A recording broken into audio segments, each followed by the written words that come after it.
Hello everyone. Have you ever faced the problem of buying a secondhand iPhone and then realizing it's locked with an iCloud password? Or perhaps there's been a time when you simply forgot your own password. It can be frustrating, I know. But there's good news.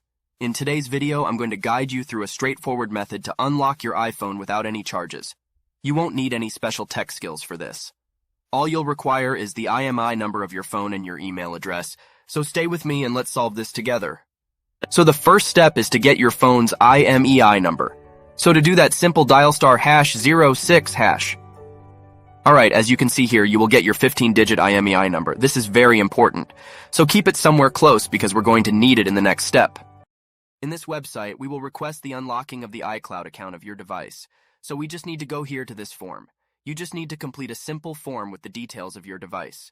Your exactly iPhone model, IMEI number, and your personal email address, where you will receive the confirmation that your iCloud account was successfully unlocked. After completing this form, you just have to wait until you get the confirmation that your iCloud account has been unlocked and receive the new credentials to log in into your iCloud account. Sometimes it's super fast, sometimes it takes a couple of hours, so you have to be very patient. But once your unlocking form will be processed, you will get an email just like this. The email will confirm that your iCloud account has been unlocked, and you will receive the new credentials to log into your iCloud account. Now you just need to log into your iCloud account with the new credentials, and your iPhone will be fully iCloud unlocked. I hope this video was useful. Please don't forget to like and subscribe. See you in the next video.